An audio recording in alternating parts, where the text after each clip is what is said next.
And it's 19 minutes to 6. This is Tuesday Drive. Lovely to have your company this afternoon. Now, do you like to sing? It's no secret that I enjoy a little bit of singing myself. Now, look, I'm not saying that I'm the world's greatest singer, but I feel that I can at least hold a wee melody. Well, I was rather surprised when I came across a choir that is encouraging people to join, to sing with them, and you don't actually have to have any so-called skills in singing. You just have to have the desire or the want to actually be with a group of people and sing. And I thought to myself, how does that work? How can you join a choir if you've, maybe never sung in your life? Well, I'm very pleased to introduce you to Olivia Corish. She's the musical director, the new musical director of a group called Raised Voices, and she joins me now. Good afternoon, Olivia. Hello, Steve. How are you? Good. Congratulations on your role. Thank you. Tell us a bit about Raised Voices. Well, this is actually our 25th anniversary this year. Good on you. Yeah, thank you. Raised Voices was formed in 1994 and started with 9 female singers under Alison Cameron, who was their musical director. And they had a real focus on singing world music. And from that point, they have now developed into a 4-part a cappella choir. Wow. And, other musical directors were Anne Glading and Deb Graham, and I became involved about 5 years ago. And when the choir was supporting the African Children's Choir that were touring the area. I remember that they were fantastic. Yes, they were. And, it's been my absolute privilege to be coaching the choir since then. Now, you've got a long history of music in your blood. How have you sort of brought that to the choir? Well, I think I was initially trained as an opera singer, and of course at the music school you're taught to be focusing on your instrument more as a solo singer. But before that, when I was younger, I was singing in choirs at school and also singing duets with my sister. And it was at that age that I was learning those skills in learning how to blend your voice with another person. And I think I've been able to carry those skills through from youth, transfer them to when I was singing as a soloist, and bring them through to the choir. And so how many in the group now? We have about 15 in the choir at the moment. Yep. Yeah. And when do you guys meet to practice? So we practice every Tuesday during the school term at Tomarong Hall from 7:30 till 9:30 p.m.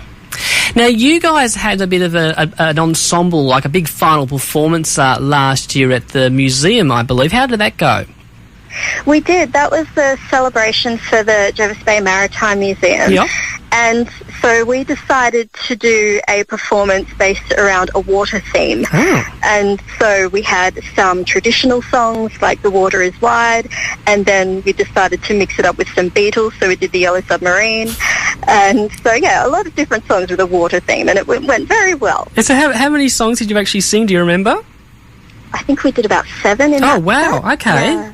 Yeah. So that would have taken a lot of practice, especially as an a cappella. And I believe, obviously, a cappella, you got no instruments there at all. So that's a lot of practice. That's right, yeah. Yes, it did. But I think we acquitted ourselves very nicely. And some songs we've kept in our repertoire for a really long time because they're such beautiful songs. And so some are, easier to put together than others. There was a very challenging one that we did that's a modern madrigal by Eric Idle, and it was called There Was a Ship That Put to Sea. So if anyone has a chance to listen to that one, it's very funny. As in Eric Idle from Monty Python? Yes. Oh, my right. God. Where did you find that one? One of our members named Christine Rigg introduced me to that. And I thought, well, we just have to learn it. Okay, so was she a bit of a fan of Monty Python?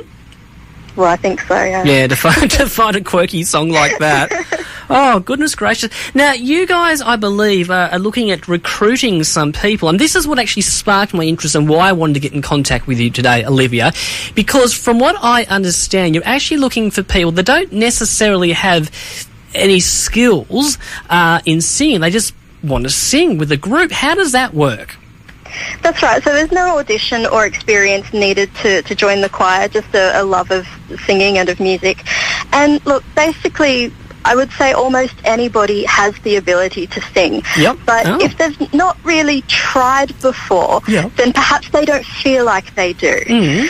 So all they need to do is come along, and we have some really simple warm-ups that we do at the start of a lesson to help people kind of get into their voices a bit. And we have such lovely people in the choir. They just can, listen at first and then join in as they feel able to. And, there are people within each part that will help people pick up their music. So you don't need to be able to read music, because all the recordings are provided for people to listen to and to sing along with.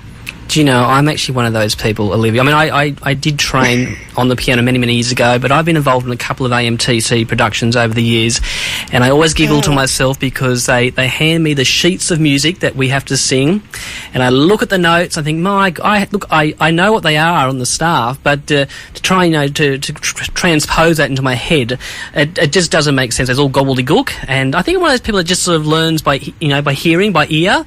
So the fact that, we can turn up to your place and we can't read music, but you can still be involved, I think kudos to you.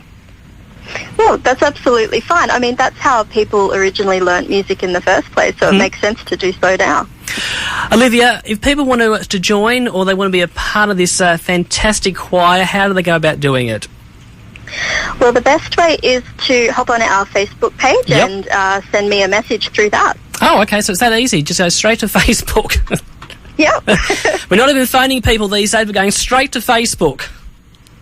Well, you can also contact me, and I can give you my phone number. Is 0400 471 363. So and if you'd like to call me, you can do that as well. When does rehearsals start again? So rehearsals will start back on February the 5th. That's our first week back for term 1. Oh, Olivia, look, thank you so much for being part of Tuesday Drive this afternoon, and look, best of luck with the choir. Thanks very much, Steve. Absolute pleasure.